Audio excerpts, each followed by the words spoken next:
Olá, boa tarde. Estamos aqui com a Inês e temos umas perguntas para fazer sobre o projeto da Rádio Prisional do Estabelecimento Prisional de Aveiro. Boa tarde. Queríamos agradecer-lhe, em primeiro lugar, por nos conceder esta entrevista. Pode começar por nos contar como nasceu a ideia de criar uma rádio dentro de um estabelecimento prisional? O que é a motivou a nível pessoal? A Rádio Prisional nasceu no âmbito do meu mestrado em Comunicação Social, da Escola Superior de Educação de Coimbra, a parte final, último ano de mestrado. Quando chegou a altura de nós decidirmos o que é que nós queríamos fazer, se era relatório, se era estágio, se era estágio, se era tese, eu sugeri, na altura, ao coordenador dos mestrados, o professor Gil, se seria possível criar uma rádio prisional em Aveiro. Inicialmente tinha a proposta, tinha pensado em fazer uma rádio no Centro Educativo dos Olivais, que é, dito assim por miúdos, é uma prisão para jovens que estão condenados até aos 18 anos. Mas como não se deu motivos que me são alheios, o diretor adjunto da Rádio Prisional da Prisão de Aveiro convidou-me a participar e a criar lá, a dinamizar a rádio, que agora é a Rádio Prisional da Aveiro, é a RPA. Como é que funciona na prática esta rádio? É uma rádio com emissão diária, são só 5 dias. Aos fins de semana nós não temos as emissões, porque também não temos guardas que nos assegurem a abertura das salas. Portanto, é uma emissão de segunda à sexta, controlada, assegurada pelos reclusos das 10 às 11. Das 10 ao meio-dia, digo. Das 10 às 11, como a sala de convívio é mesmo ao lado, nós passamos apenas música. Portanto, é uma hora de música de um artista que os reclusos escolherem, e na segunda hora, das 11 ao meio-dia, é feito um programa onde falamos das notícias, falamos sobre os artistas que escolhemos, fazemos também umas entrevistas, temos rúbricas, tudo o que uma rádio exterior faz, nós fazemos também, claro, com algum limite, não é? Não temos tanto material, mas vamos fazendo aquilo que nós conseguimos e que seja, de facto, ao gosto dos reclusos, não é? Nós temos que pensar o que é que os reclusos, que não pertencem à rádio, que também querem ouvir. Fazemos entrevistas aos técnicos superiores, vamos dando a conhecer um bocadinho da estrutura da prisão, aos reclusos também vão entrando. Ou seja, aos reclusos que vão entrando, que entraram recentemente, chamam-se entrados. Damos a abertura aos entrados para conhecerem um bocadinho dos ossos, do esqueleto da prisão. Houve alguma resistência de algum recluso para participar no início, depois da formação? Resistência, não digo, mas havia muita vergonha, que eu chamo de síndrome do microfone. Sabemos que estarmos em frente a uma câmara ou um microfone, ficamos assim um bocadinho mais intimidados. Havia algumas pessoas também com limitações escolares, pessoas com 4º ano, que não se sentiam tão confortáveis a gravar a voz e a ler um texto. Portanto, tivemos que adaptar um bocadinho, que tentar moldar, passar bastante tempo, neste caso individual. As aulas, quando estávamos só com o equipamento, eram aulas individuais, era uma hora só com o recluso, para ver se ele perdia um bocadinho o medo ao microfone e se sentia mais confortável a ler os textos, a criar os guiões, a falar, também a questão da locução, mas resistência, dizer que hoje não quero ir à rádio, não, nunca houve. E já houve algum momento ou um testemunho que a tenha tocado de forma especial neste processo todo? Vários, mas o primeiro foi quando um recluso chegou ao pé de mim e disse: olha, senhor da música, era como me chama, senhor da música, eu agora vou dormir, sempre que vou dormir penso, amanhã tenho rádio, vou fazer rádio e fico muito feliz por isso. Eu agora que sei que quando acordar vou fazer coisas da rádio, agora tenho alguma coisa para fazer aqui. Isso para mim tocou-me imenso, tocou-me imenso saber que os reclusos estavam a aceitar tão bem este projeto. E é claro, quando um recluso nos confessa o crime que fez, não é? Olha, Inês, eu estou aqui porque o crime de violência doméstica é emocionante. Uma pessoa espera não chorar. Porque a questão, como ele fala, eles falam, não é? Que é uma prisão masculina com tanta naturalidade e com tanta segurança nos confessam um crime e falam porque estão lá, isso faz-me sentir ok. Eles vêm, eles se sentem seguros comigo, têm confiança, contam-me aquilo que não contaram aos advogados, que isso é chocante, coisas que eu nunca poderia dizer, isso sim, mas também faz parte, não é? Esta questão, quando se cria confiança com pessoas em reclusão, eles sentem-se à vontade para falar daquilo que fizeram e daquilo que ainda não conseguem transmitir às pessoas que têm autoridade, não é? Porque eu não sou psicóloga, eu não sou uma técnica superior e eu não sou uma mera estagiária que os vai avaliar. Eles ali não me veem como uma autoridade, não é? Eles veem só como uma pessoa que por acaso está ali e faz rádio connosco. Portanto, isso foi muito bonito, muito bonito. Notou já algumas mudanças, por exemplo, em termos de autoestima, expressão, de comportamento também? Sim, sim.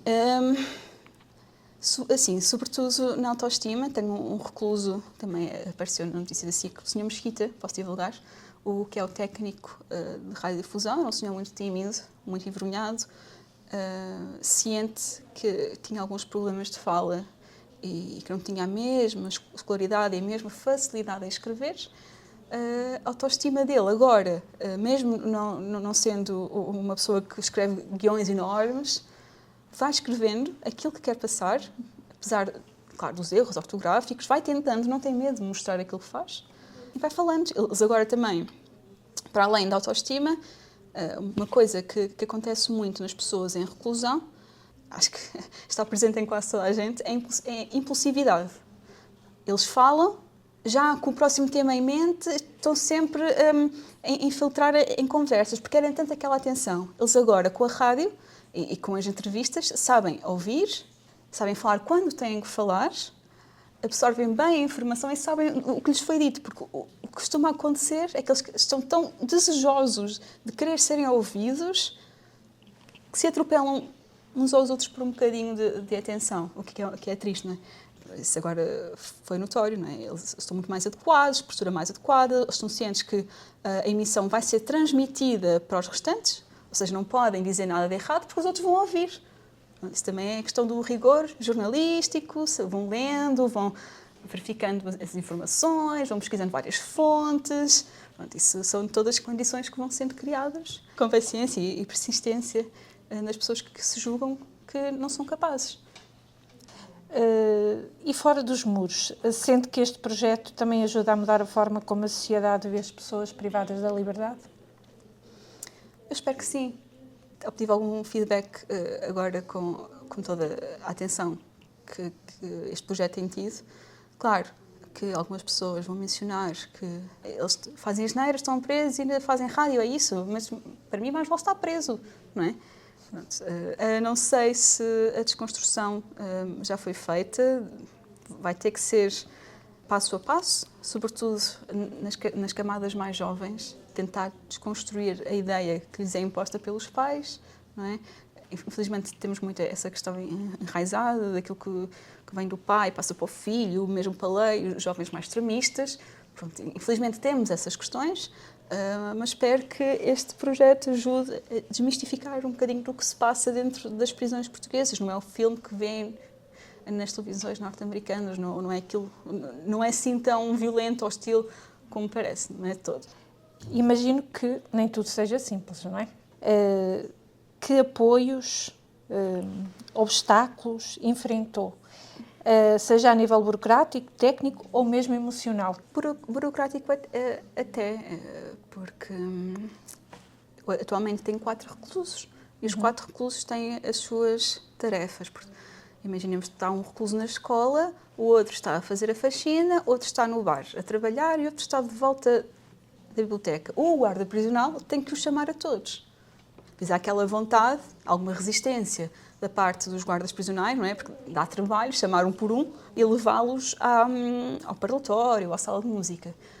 Porque a prisão são portas atrás de portas e chaves atrás de chaves. O que nós mais ouvimos são as chaves a bater. Portanto, acho que esse é a principal resistência que eu tenho vindo a passar na prisão. Emocional.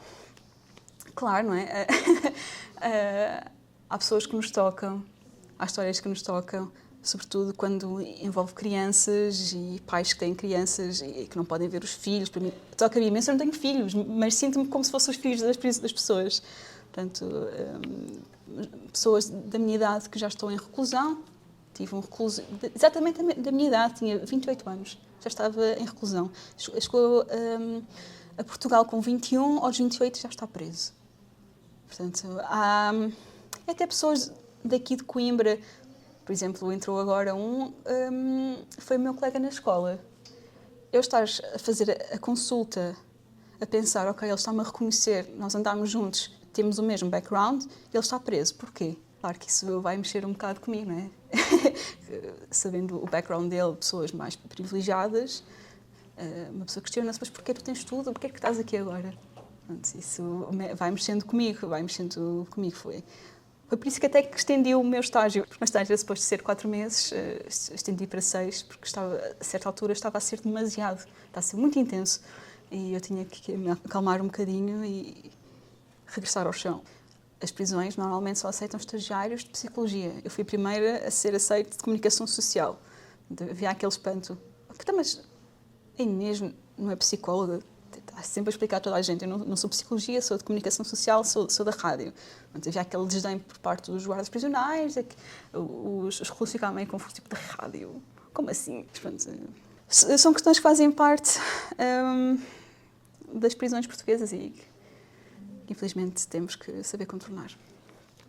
Se pudesse sonhar em grande, como via este projeto daqui a 5 anos? Via uma rede nacional de rádios prisionais que englobasse grande parte das prisões portuguesas, que criássemos uma grande comunidade, que as pessoas pudessem ouvir, por exemplo, uma pessoa de Aveiro pudesse ouvir a emissão de Santa Cruz do Bispo. As mulheres de Santa Cruz do Bispo podem ter filhos nas prisões de Aveiro. Não estamos só a passar informações, a ouvir, a escutar outras culturas, como também a dar continuidade aos laços afetivos de mãe e filho, pai e filho, primo e primo. Pronto, é a mesma questão. Lá há muito a necessidade de, ok, olha, eles têm acesso a chamadas telefónicas, olha, às 5 vê este programa na televisão. Ele, ok, às 5 vou ver este programa. A sensação, a necessidade de eles quererem ver o mesmo programa às mesmas horas, cria na mesma, reforça os laços emocionais e afetivos, faz com que eles estejam juntos, embora separados. Estão juntos naquele momento a ver a mesma coisa, mas estão em sítios separados. É mais ou menos isso que eu quero transmitir a partir da Rede Nacional de Rádios Prisionais. Que se crie na mesma, que dê continuidade aos laços afetivos, porque ouvir a voz de uma pessoa é impactante, não é? É impactante.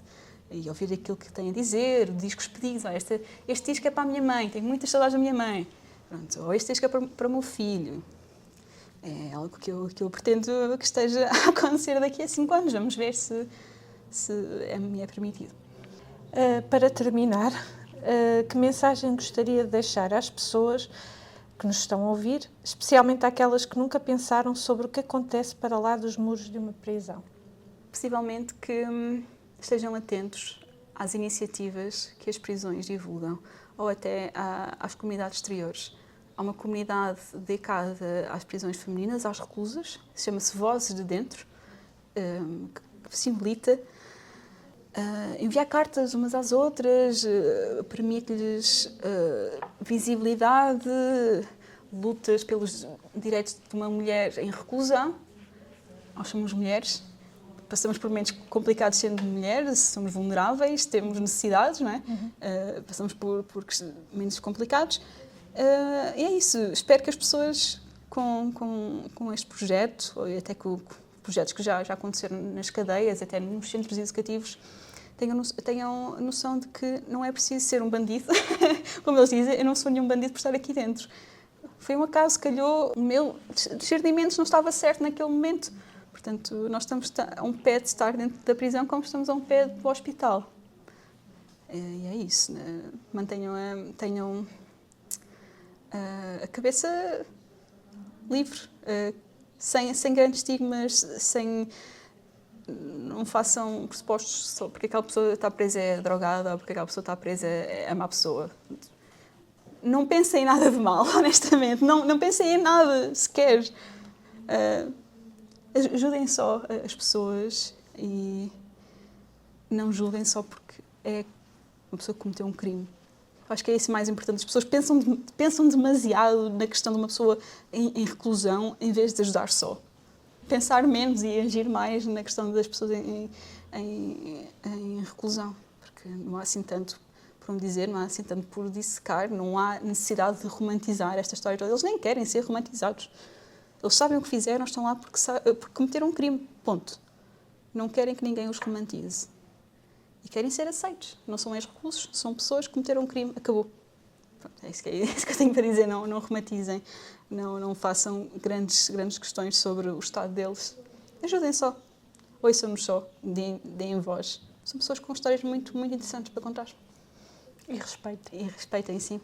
O mais importante, e cá fora tenham acesso a empregos, porque é difícil, tendo cadastro, ter acesso a um emprego, que lhes seja permitido voltar a viver, apesar de terem tido este pequeno problema. Não é? Às vezes é um grande problema e estão presos durante 20 anos, às vezes é um pequeno problema e estão presos por 2, mas que tenham a oportunidade de viver outra vez. É isso que eu pretendo. Muito obrigada. De nada, Estrela, muito obrigada. Mesmo. Obrigada. E que continue este projeto que é excelente. Muito obrigada, Estrela. Na nossa opinião, Muito obrigada. do grupo todo. Obrigada.